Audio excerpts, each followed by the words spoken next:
So welcome everybody to the final session of the afternoon, where we'll be talking to 4 chief execs of businesses in the UK. Before we introduce them formally though, just like to share with you a short video introducing each of them.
Welcome back. I hope you enjoyed that short video. What I'll do first before we start with our questions is just go across the screen and introduce each of our guests to you.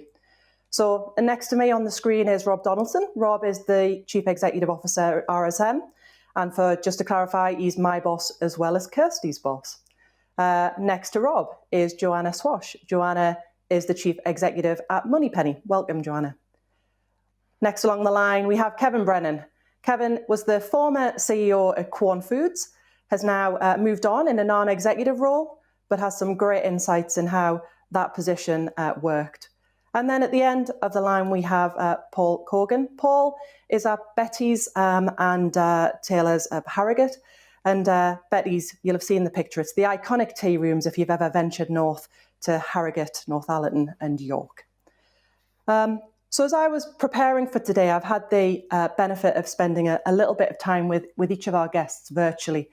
And when I was interviewing them, I started each of the interviews with the same question. And I asked them to articulate the role of a CEO I wanted to understand how it differentiated for them.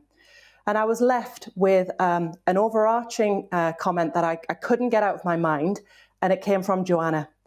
And Joanna said to me, "My role is to do nothing," which kind of felled me a bit at the time. But Joanna, you need to expand on that, please. Yeah, let's bring that to life, shall we? I really meant it. A really good friend of mine, when I first got promoted, if you like, to MD and now to CEO, said, "What are you going to do differently in this role than when you were sales and marketing director?"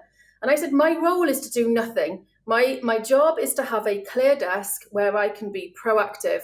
And at the end of the day, my team are so great and they know what they're doing. My job is to give them clarity, freedom, and the resources to go off and do brilliant things and be available for them whenever they need me."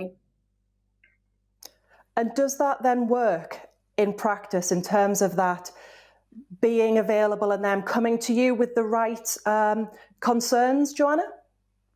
I think we've all got a problem with being available. I think leaders of businesses all over have got a busy diary, and we need to prioritise all the time. I think we'd all like a bit more time. I would hope that my team would agree with that. They are very good at giving me 360 feedback. They'll be very honest and open. And I think if they thought I was being a bit elusive, then I'd be the first ones to know. But yeah, for me, it's just about bring your problems to me, be honest, be open. There's no ego in this place at all. Complete open door, and let's all work as a team of people who are really, really good at what they do. Okay, that's great. Thanks, Joanna. Just to ask a question of Kevin now. Kevin, when we were talking, you explained how you joined Quorn at a time when it was establishing itself, I think is the polite phrase, and it needed to go on a journey. And one of the key things that you needed to do was explain that journey and get all of the employees and team on board. How did you go about that? Yeah, that was very much the case. I mean, whilst Meat Alternatives is now a very on-trend business, 10 years ago it wasn't growing, Quorn wasn't growing. And actually the business seemed to only have a priority of achieving the next quarter or the next month's number. I mean, part of it was I was clear what I could see is the potential and where we could take the business. And if nothing else, relentlessly telling that message to everybody on every occasion was a key part of that. We also put in place, more structured activity to get that message out to people so they can understand how they could play a part in that. But I think over the whole time there, I think inevitably every business on its journey has bumps in the road, continually reiterating the potential, the vision, the priorities that are going to get you there is a key part of being the CEO, I think. And how do you link back to Joanna's comment about being available? Did you make yourself available through that period? Yeah, I mean, I think I'd see it as very similar. I mean, I think there's two sides of it. To me, because I came into the business effectively as the CEO 10 or 11 years ago.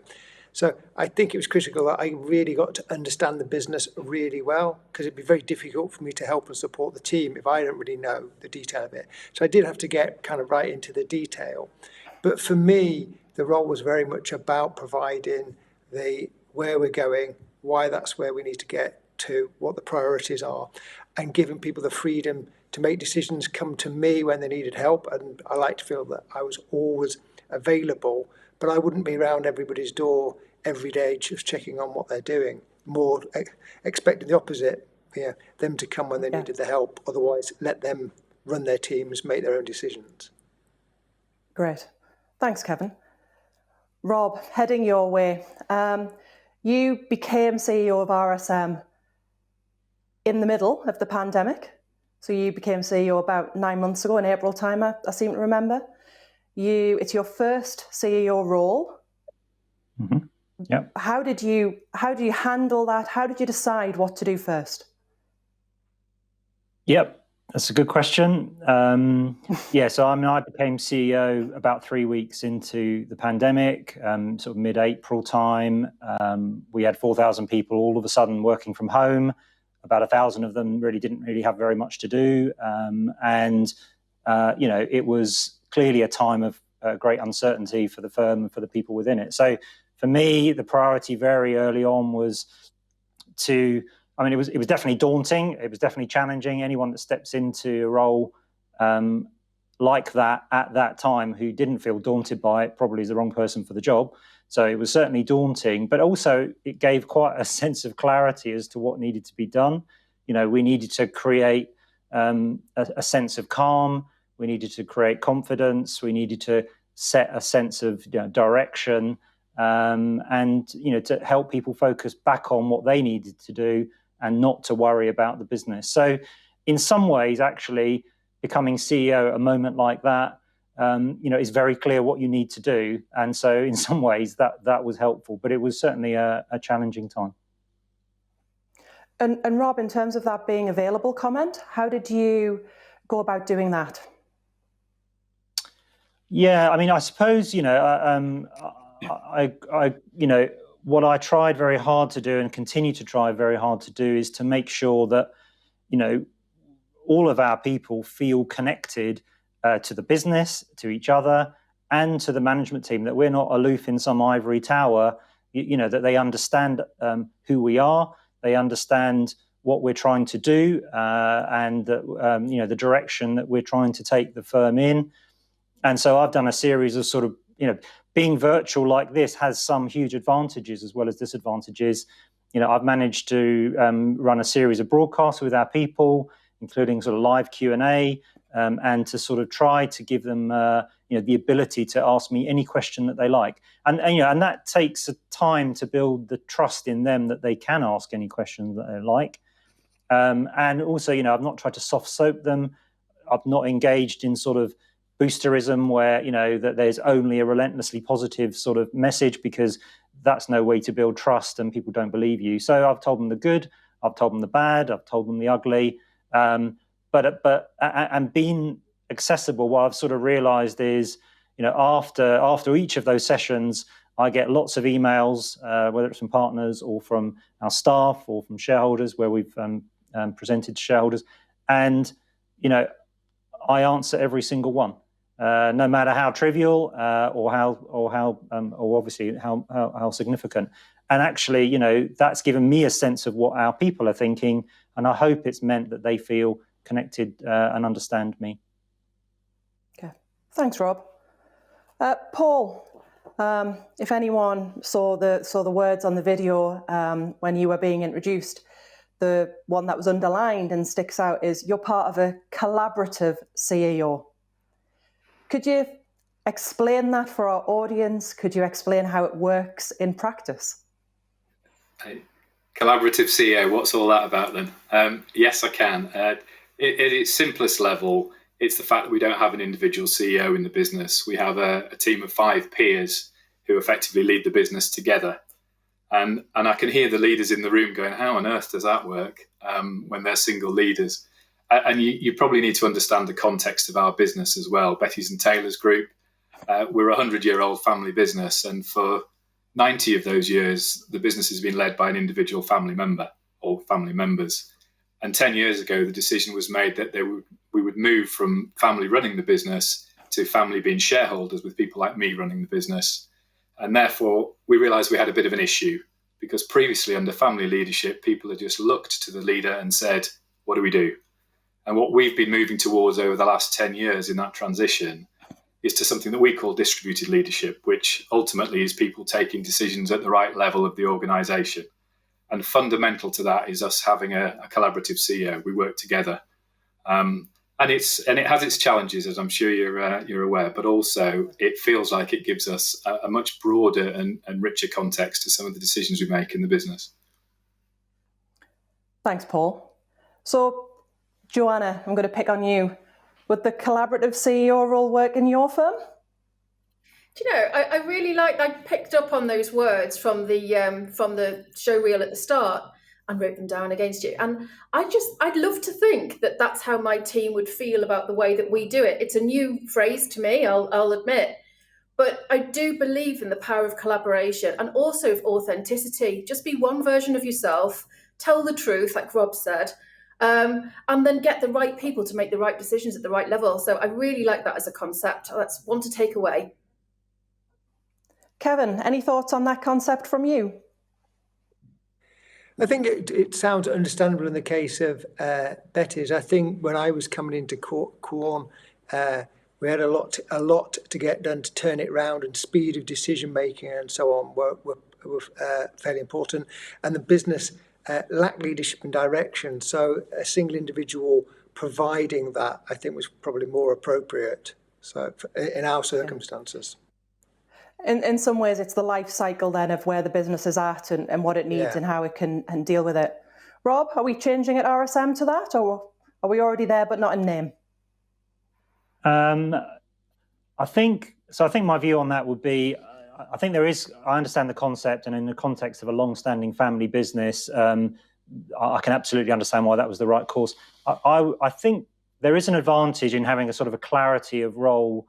I absolutely am not the only person leading this business. There's a big team around me. We are a team. We are leading this business. But I have a specific role within it, which in some ways is to be to our people, the face of the business, and to be the person that sets a sense of direction and hopefully inspires people to follow. And that's very much how I see my role. But then there's a whole swathe of things that happens behind me that are absolutely critical, more critical even to the success of the business, and that requires other people in the team. So I can see quite a lot of advantage in having a sort of a clarity of what a CEO does, what a COO does, what the CFO does, and what the other business leaders do. So no, I don't think we will be changing, because I don't think for us that would work. Thanks, Rob. I should have said right at the beginning of this session, feel free to send your questions in for any of our panellists today. The first ones actually are starting to come in now, and I'll just pick up on one of those and ask our team. So, Paul, I'll come to you first.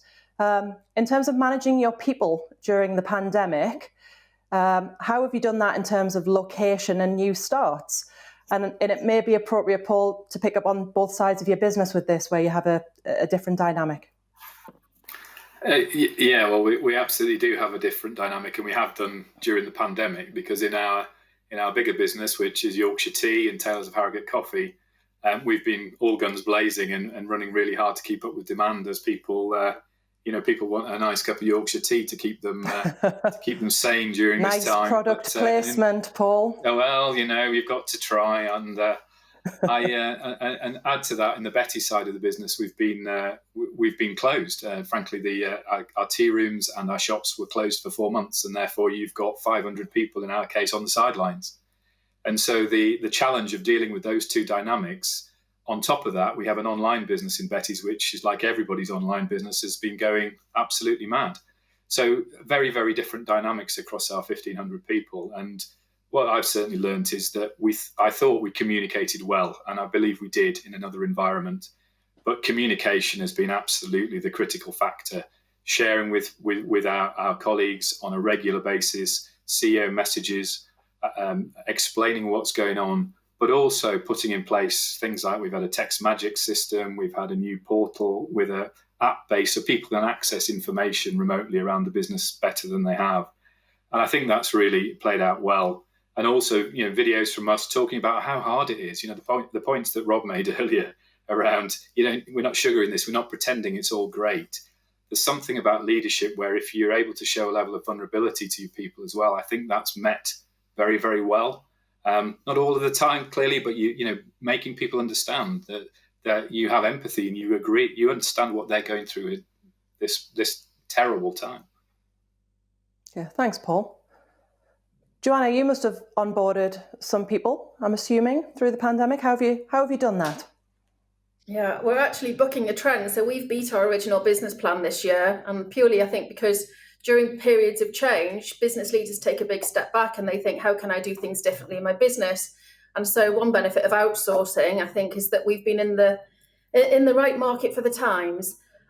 We've actually recruited 300 people since March last year, 180 of them joining since mid-July. So the challenge there was how to bring on new starters when the majority of your long-timers are actually been at home for months and months. How do you communicate with them to make them feel like part of the family? Culture is absolutely critical to us. We're Sunday Times Best 100 Companies to Work For. And so that gave us our own leadership challenges in that how do you go and recreate culture when there's a lot of remote staff? We've been a big fan of Workplace from Facebook for a very long time, and that has absolutely proved its worth to us because it gave us that channel to be authentic and to show that vulnerability and to reach people while they're in their own homes. Thank you. Another question that I just want to pick up that's coming in from the floor in relation to the role that the CEO has in setting the strategy. Kevin, if I can come to you, and I guess I'm probably thinking, and how that operates, is that going to change 2021 onwards as the world has changed around it? Does the CEO need to deliver things in a different way? I don't think so in terms of setting strategy. I mean, I think sort of strategy is potentially an overused word, but there is no question that there's strategy at different levels in a business, isn't it? And I think there's a certain level of strategic decision making that certainly needs to be led by a CEO in a business with the relevant board or with the relevant executive team. But there's also a strategy below that and how the company achieves its goals that you really need to be leaving down to the individual functions. So it sort of needs to be broken down to its different parts. I don't think that process kind of changes by what's going on, other than I think what's been occurring recently feels part of a more general trend, which is things just seem to change and move on much faster than they used to. And so there is a need to continually recalibrate strategy because, it may have been right in one environment, and then wrong in another. The current environment just described now, which is suddenly online in even in grocery shopping, for example, has shifted quite dramatically. What was a gradual trend is a dramatic trend, and it's probably not going to go back. And if you don't, you just use strategy to a significant change like that, you're going to have problems. So that need to be more dynamic with your strategy is probably the most important thing. Okay, thank you. Rob, in terms of when you joined, took over the role as CEO at RSM, and you'll have come on board and had to consider the strategy and potentially revisit it. How did you go about that? Yeah, I mean, I agree. I don't think strategy setting in this environment is dramatically different. I think, setting a strategy is partly about, looking ahead, looking to the future, trying to sort of best anticipate what the opportunities and the risks and the threats are going forward, and to try to sort of make decisions around that. I think I took the view that coming in as a new CEO is an opportunity to rethink everything that we do. I do agree that I think, a large part of the CEO's role is to influence and put a strategic direction together and put it forward. The board and the leadership team need to then coalesce around that and influence its shape, and ultimately out of that comes a sort of strategic direction. And essentially it's about what do we want to be famous for? I want us to be famous as one of the highest quality providers of professional services in the market. So then how do you go about that? And I think that is then about the implementation of that strategy by the individual leaders of the business units and by everyone. It takes everyone to make a strategy is just something on a piece of paper. Making it happen requires people to be on board, and that's where the role of sort of trying to inspire people to understand the destination and to follow is very important, I think. Okay, thanks, Rob. Rob, can I just stay with you and just ask around employees and their expectations?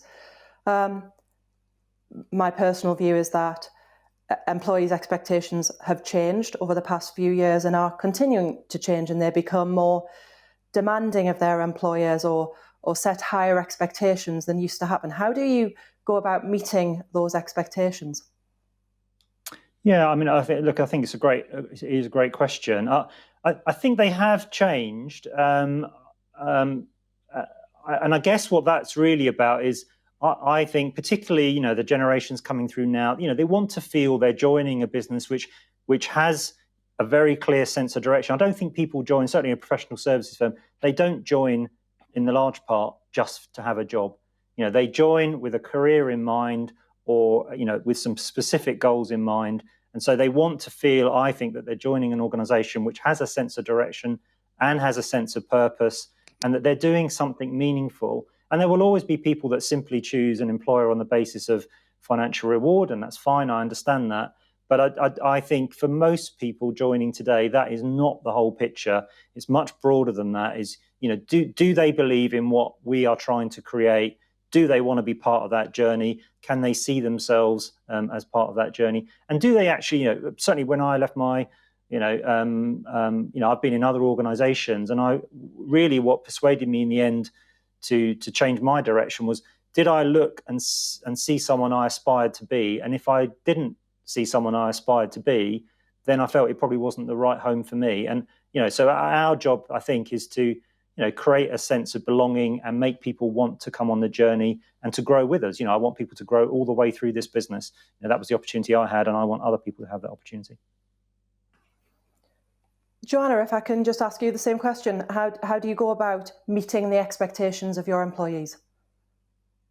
Well, I think the whole world's shifted somewhat now as well when it comes to recruitment. We last year we had 4,000 CVs sent to us with a local employer of choice. We hardly do any recruitment advertising, but we have to accept now that with the everyone's embraced home working, and my competition now for really great people isn't just the people who live in Wrexham, you know, 5 miles surrounding the office here. Actually, it's the whole of the UK. It's all those big brands now will all be competing for the same quality, great people. So I do think as leaders, we need to really step up and be the business that people actually want to work for. Like Rob said, it's all those soft skills and the way you think, the way you act, and your morals are so important. Okay, thank you. Kevin, there's a specific question come in directly for you on the Ask a Question front.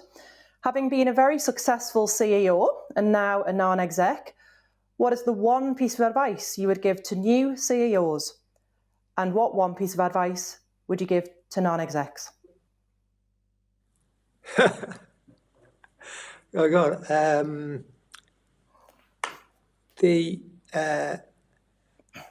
think that for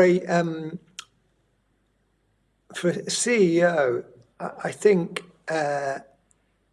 one of the most important thing that I would say to someone is that, you know, if there's no other job for you, it is that job of being passionate and sharing the purpose, vision and direction of the business with everybody all the time, because you can massively underestimate, particularly further and further down the organisation, how well those things are understood, how important it is for people to understand them, how much better they can do their job if they know where it fits into where the business is trying to go directionally, but also the purpose of that business. And I think, you know, if I look back at my time at Quorn, it's one of the things I did a lot of, and I think it's one of the things that made the most difference, because you're probably in the best position to play that role than anyone else in the organisation. So I think that would be what I would say to any new CEO or anybody taking responsible for a big division or a big team in an organisation. It's obviously a really big shift when you become a non-exec, because the good bit is, you know, day to day you're not actually accountable for anything. You know, the bad news is you can't make any decisions or tell anybody what to do. So you really do have to shift to very, very strong kind of influencing style. And I think the advice is really, you know, first of all, don't take a non-exec job unless you think you can add value to that business in that way, because you won't be able to add business value by telling a business what to do. So you've got to feel as though the team, and particularly the CEO and chairman that you'd be working with, would value your advice, but think that there's areas where you can generally influence and help, because that's how the role really works. Thanks, Kevin. I hope that was useful in terms of the specific individual who asked the question. More general question for all the panel. How are you approaching the future planning and budgeting given the high uncertainty out there? And Paul, I'll come to you first on that with the different dynamics you have within your business. It's quite. I was laughing there, Claire, because I recently wrote an article for our annual review looking back at the year that's gone, and I actually started with, if I'd known it was going to be like this, I wouldn't have bothered budgeting, because what was the point? No one would have predicted this. And it was a little bit tongue-in-cheek, but it referenced, I think, something that Kevin said earlier about being able to be dynamic and flexible, albeit that was about strategy, but you've also got to be able to flex within your budget. And we're looking ahead, and we're just going round another forecasting cycle in our business, and it's impressive the way that we're taking to it. But we've also got some of our operations closed still, and we think they're going to be opening again. So you've got to work with that uncertainty. But the important thing is to give people the bigger direction, because we often concentrate on annual budgets, and that's too short. They're there for a reason, but you've got to be able to live into your longer term strategy. And I think what the pandemic has done for us and lots of businesses, it's opened our eyes a bit about other possibilities, and it's perhaps even accelerated our thinking. So those are the factors that go into planning and budgeting going forward, really, for me. Thank you. And Rob, your thoughts around planning and budgeting in these uncertain times? Yeah, I mean, we had a budget that we finalised, I think, on the 20th of March last year, and we chucked it in the bin sometime around April because it was clearly some way off track. So, it was a very difficult year, in particular last year, to predict with any sense of certainty at all where we might end up. We spent most of the year, thinking about how we build resilience into our business so that we could cater for whatever eventuality came. And we saw quite a sort of interesting path in our business. Quarter one was very tough. Quarter two stabilized. Quarter three, began to come back very strongly. And I agree with Paul.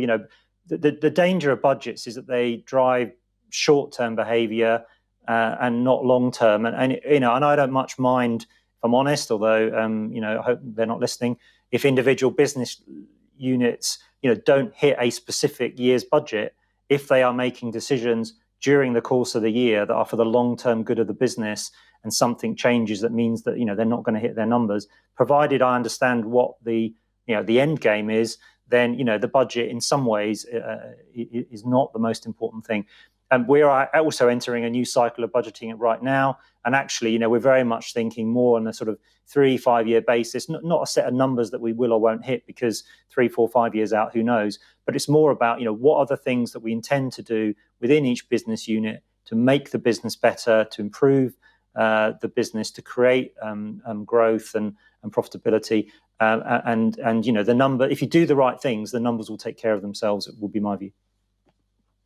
Thanks, Rob. The questions are coming through thick and fast, and I'm going to try and hit as many as I can. So I'll move on to a different area now. Question that's come through. How do the panel measure their effectiveness as a CEO? And we're going to exclude any financial measure. Joanna, coming to you on this one first. Well, thanks for that question. I think you have to look deep down inside yourself. Gut feel, we know if we're doing a good job or not. We know if we're doing a great job for our clients. We know if our people are engaged and happy. We know, and okay, let's not talk about financial metrics, but we know if we're on business plan or not. We know whether any investors in our business are happy. And I think as long as we're all out there in thrive mode as much as we possibly can, and as individuals learning something new every single day, then I think we're doing our best. But I do think we would know it in our gut. We would know if we're not the right person right now. Okay, Kevin, what are your thoughts on that question? How did you measure your effectiveness as CEO? I think there's two things. When we tend to run a fairly regular culture and values kind of survey, and given that as a CEO, that's the environment that you create, and that's a good judge of how you are leading the business. But to some of the earlier points, for me, I would also be looking at, is the business doing the things it needs to, and doing them in the sort of time frame that was set out? Because if they are, that would suggest that you have got the right team in place, the right processes in place, the right decision making is going on. And if it isn't, it's somewhere along the line, one of those things isn't working, and that's your responsibility. And I say that because actually you can't always control the number. This isn't the only year where certain things happen in a business that can mean actually the results are better than you've forecast. Or when we had the horse meat scare at Quorn, we had a very good year. It didn't make me a better CEO. Actually, what I was still focused on is we're actually doing, rather than the numbers you will usually get there if you're doing what was the right things in the business. And that's how I would have been judging myself. Okay, thank you.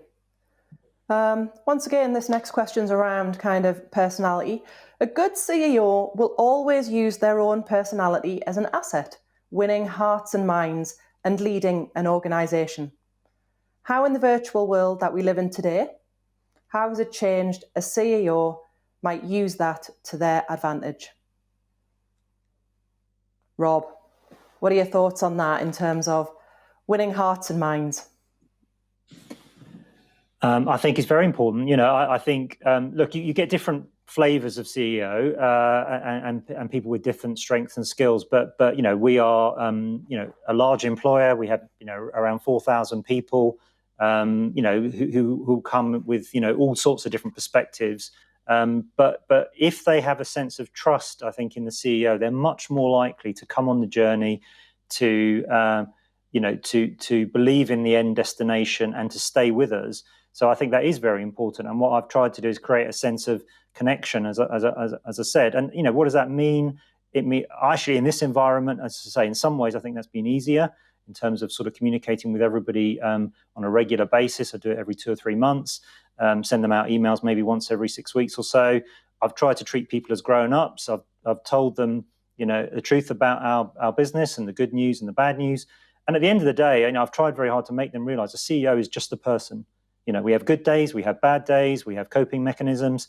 Somewhat bizarrely, I've become a source of Netflix viewing recommendations for our people. You want to know what pressure is?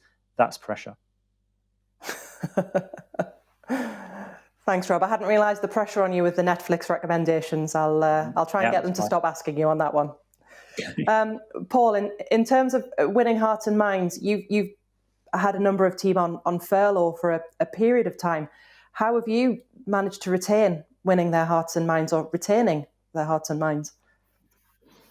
Yeah, I think that's it's been really difficult from what I explained before, which is the different dynamics in our business, where some people are flat out and others were at home, and it's trying to keep that sense of community and celebrating when things go well together, not in separate parts. And certainly the leadership from the CEO to do that, to bring the elements of our business together, regardless of whether they're actually physically there or not, has landed really well. And I think, we do things in our business where we share a lot. We have a profit share scheme. That's the financial element, but it's much greater than that. And really just talking through the successes that we bring together, because even though it's been a pandemic, the business has done well, regardless of the fact that part of it has been closed. So it has been possible to share. But I have to say, I think that a lot of this comes from what we've established before and the values of the business. I don't envy Rob starting being a CEO in the pandemic. I've seen people join the business in the pandemic. And I do think there's a bit about your personality comes across from earlier life rather than necessarily just through what's happened now. So, we engage people in humour, in celebration, the things that we do in the business. And there's something about, they've seen that historically as well, which means it's easier to carry through now. But yeah, keeping disparate people together who are feeling a whole range of emotions about what's going on is incredibly difficult. But I think the communication to do that is really important. Okay, yeah, that's great. There's a question come in, which I'm going to send to Joanna in the first instance, because it's just relevant, Joanna, in terms of what your business is. Do you think this time of change in the economy and the business world will mean more businesses look to outsource some functions? I mean, you'll be hoping the answer is yes, Joanna.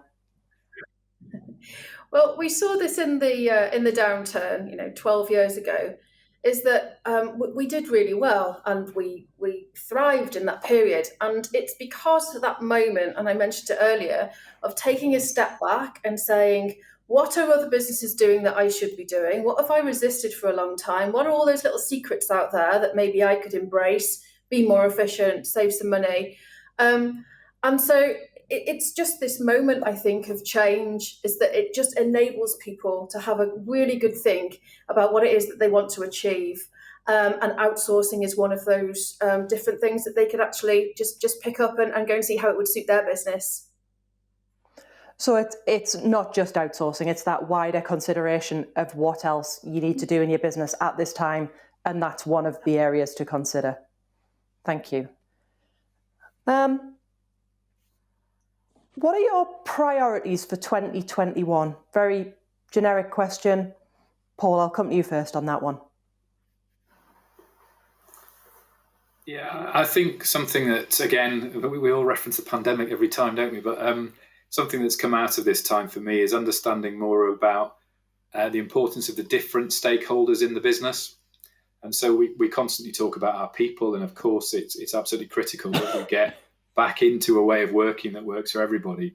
But for us, it's also about our supply chain. I mean, particularly in tea and coffee, we source globally, as you imagine, from our origins across the world, and there are different needs in those areas as well. And I think it's really important that we make sure that we give attention there as well, because in terms of the difficulties they're having throughout COVID-19, but also in the less developed economies, it's more of a struggle than it's even been here.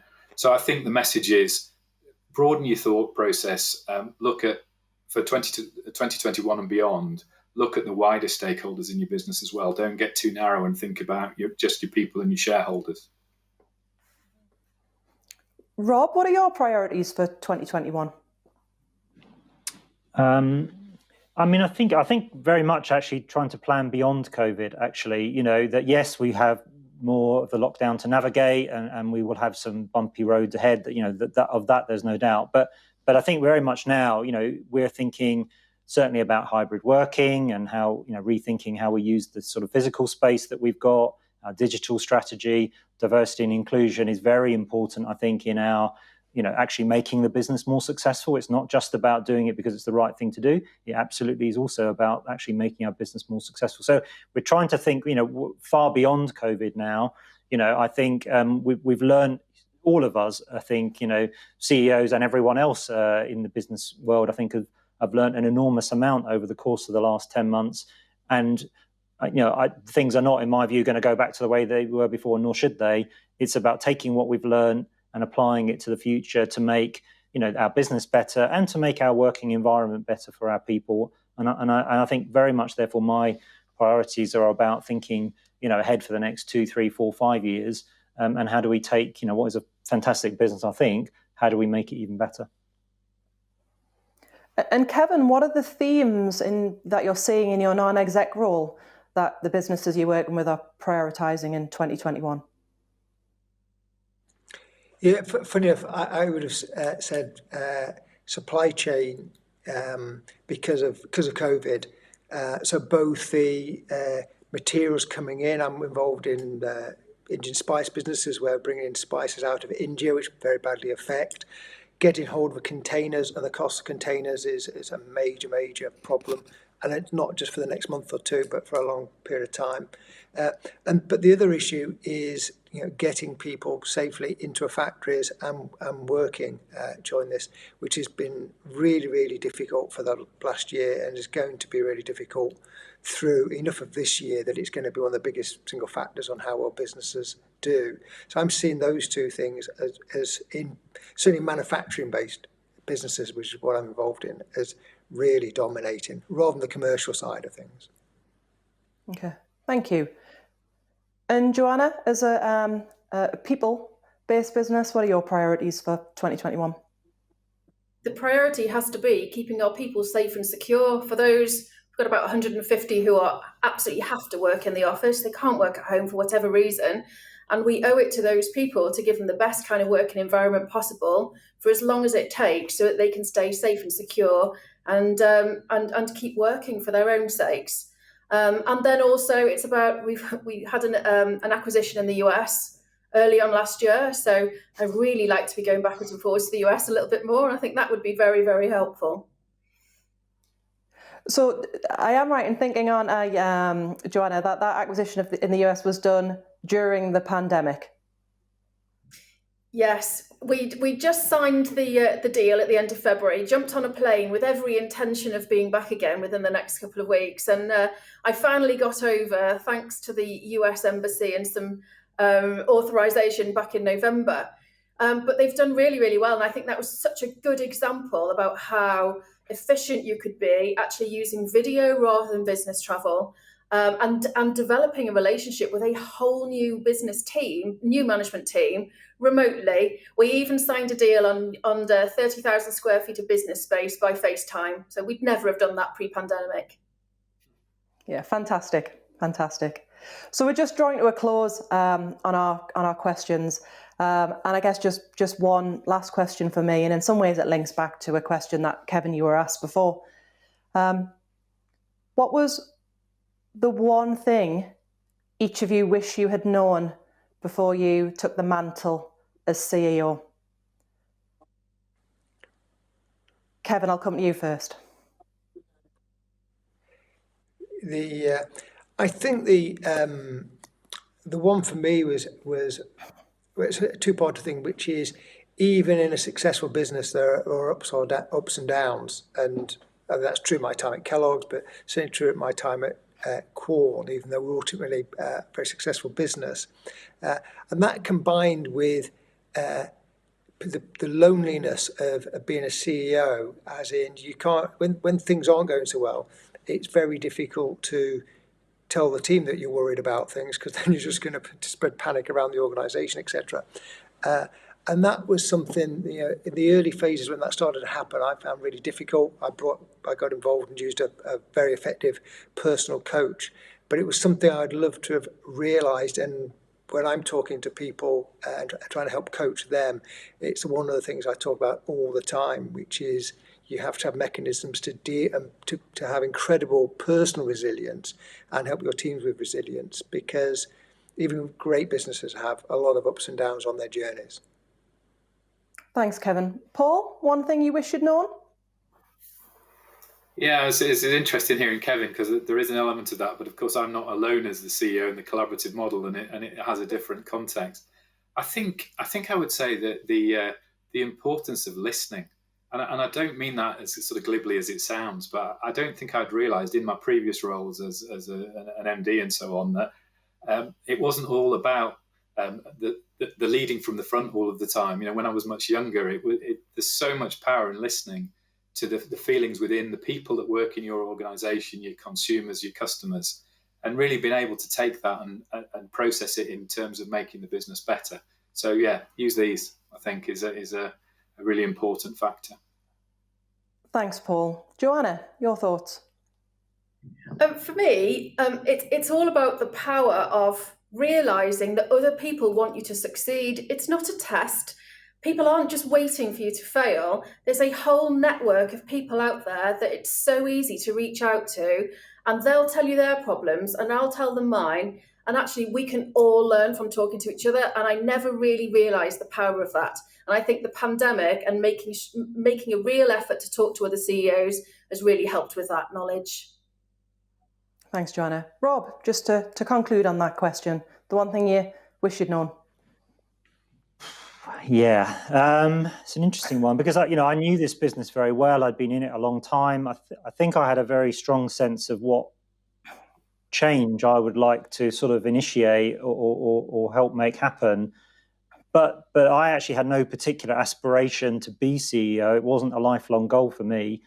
And I think the one thing I probably wish I'd realised a bit sooner, I mean, I agree with what Kevin said. I think it can be quite a lonely experience, even with an amazing team around you. But I was almost embarrassed to have the role. And so I came out of the gates quite slowly in one sense, I think. I should have been broadcasting to our people much sooner, but I took my time to sort of build my way up towards that, because, it was quite difficult circumstances in which I stepped into that role, and the team around me stepped into that role. So I think the one thing I probably would have done differently or wish I'd known is I should have come out of the gate much faster. Okay. Thanks, Rob. So just to conclude, thanks to each of our guests today, to Rob, to Joanna, to Kevin, to Paul.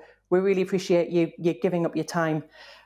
In terms of concluding on the session today, in terms of some of the key things that I'm taking away from this, it's about that leader to be available, how the importance of communication, to be there to inspire, be dynamic, flexible, but with all of that have an element of vulnerability. And if we can all have all of those attributes, then we've got a successful CEO and business leaders of the future.